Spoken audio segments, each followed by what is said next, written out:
Eles nunca ficavam muito tempo, nunca tempo o suficiente para que eu pudesse realmente reconhecer suas formas, rostos ou movimentos. Eles sempre apareciam quando eu piscava ou quando movia minha cabeça rapidamente de um lado para o outro.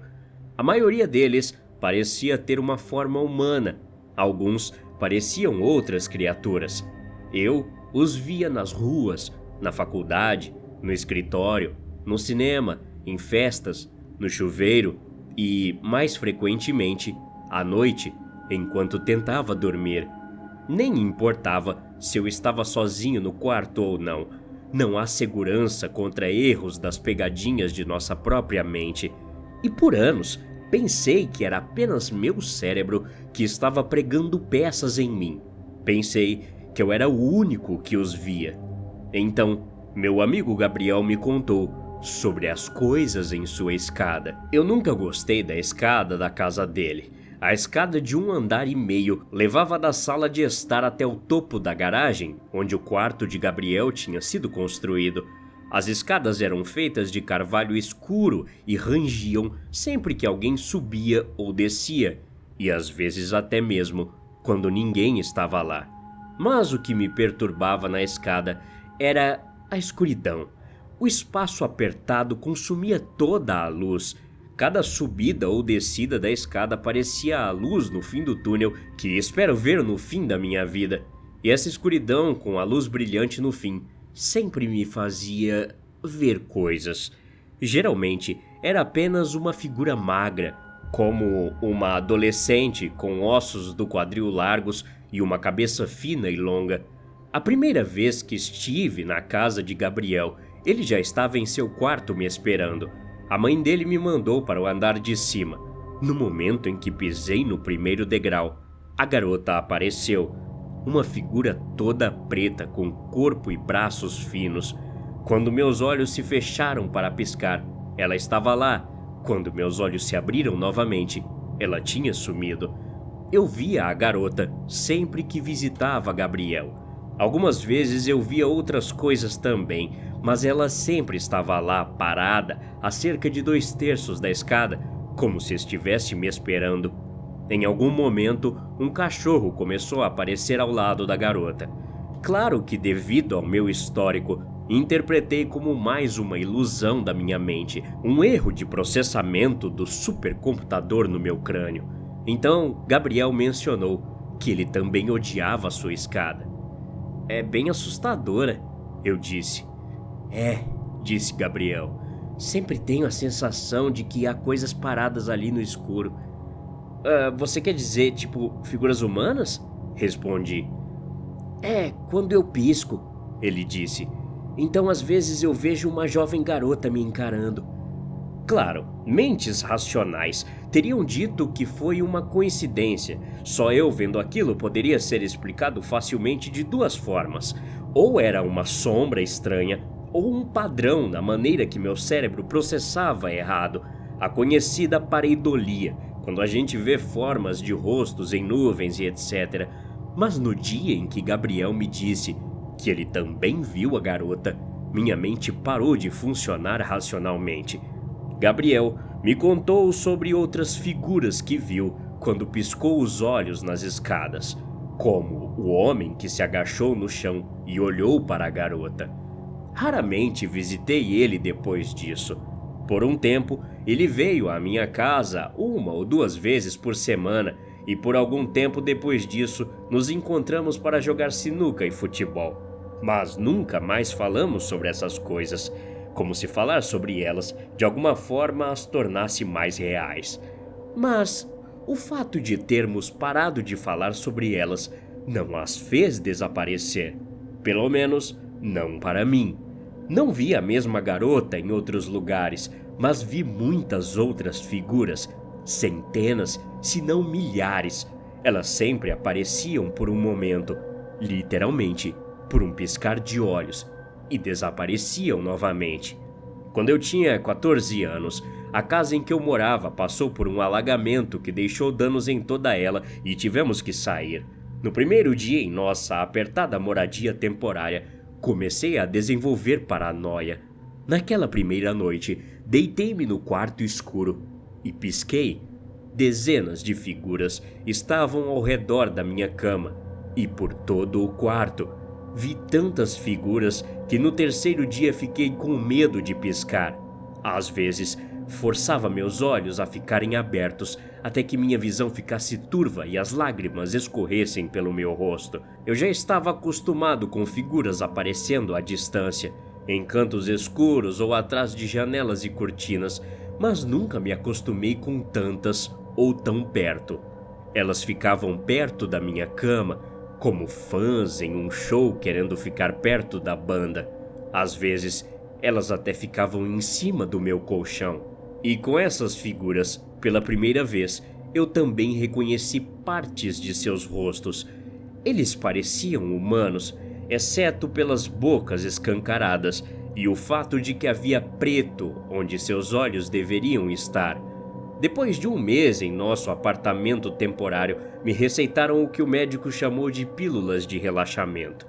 Elas funcionaram. Sempre que eu tomava minhas pílulas na hora certa, as coisas não apareciam, nem em meu quarto, nem em nenhum outro lugar.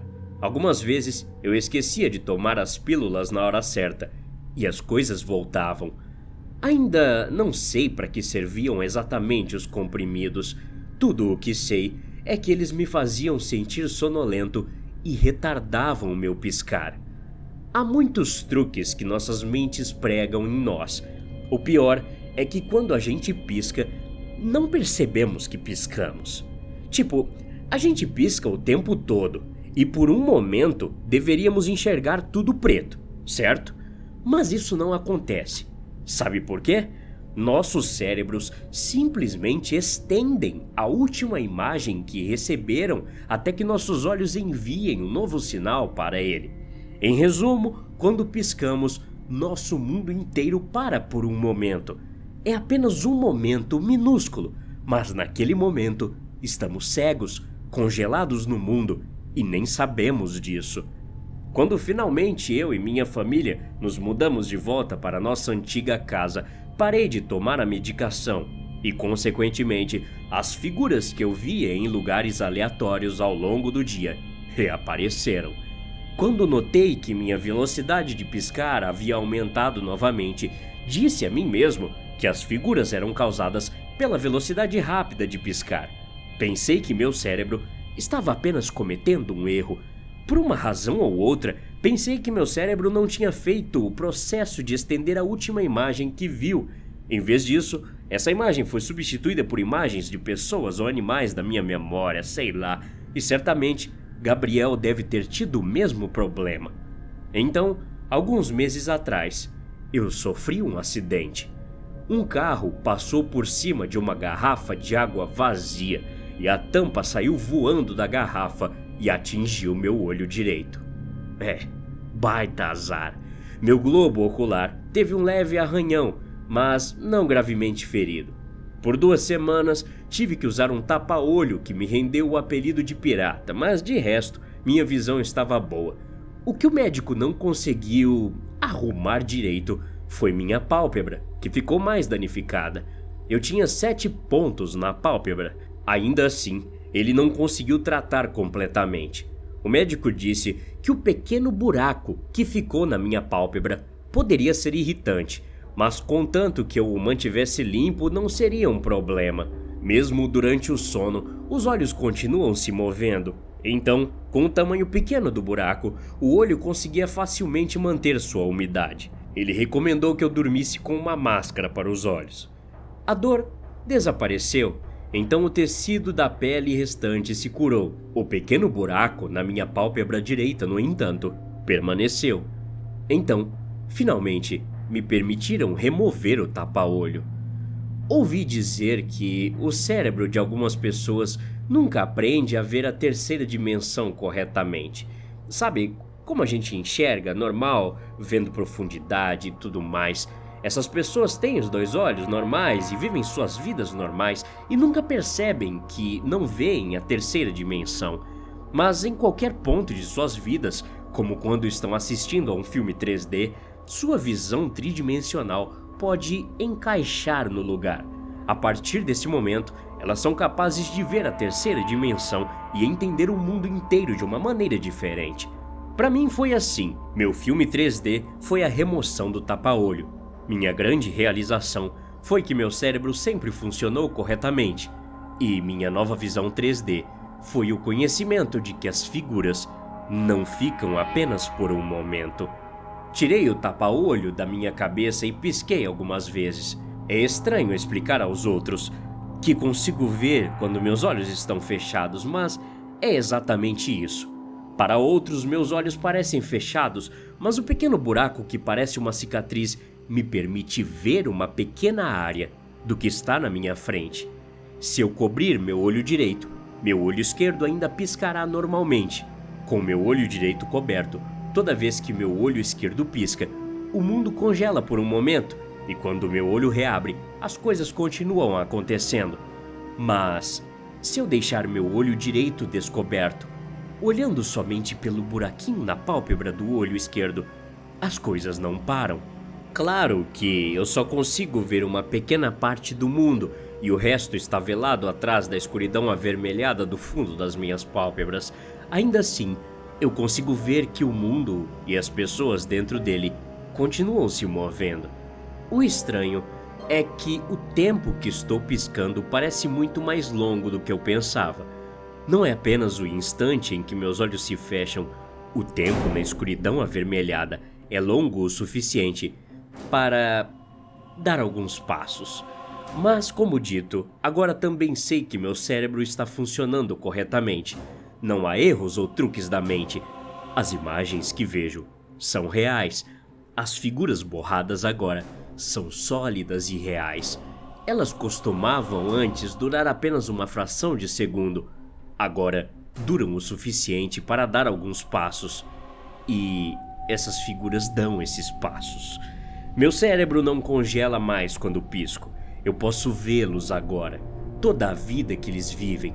Eu posso ver quando eles ficam de pé e olham fixamente quando eu deito na minha cama. Eu posso ver quando eles falam um com o outro. E eu posso ver como eles sorriem quando andam até mim. Por tantos anos eu pisquei e só vi figuras borradas. Eu nunca teria pensado que essas figuras são reais. E eu aprendi outra coisa.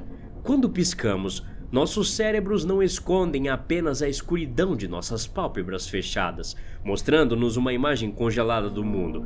Para manter nossa percepção do mundo normalmente, nossos cérebros também congelam nossos outros sentidos. Agora, meu cérebro não congela mais. Agora, eu consigo ver a escuridão avermelhada. E agora, meus outros sentidos também funcionam. Quando pisco, não os vejo apenas se movendo em minha direção. Também posso ouvi-los falar e rir. Posso sentir o cheiro de suas respirações. Posso sentir suas mãos frias em meus braços. E posso sentir suas línguas e dentes em meu pescoço. Até a próxima. Obrigado.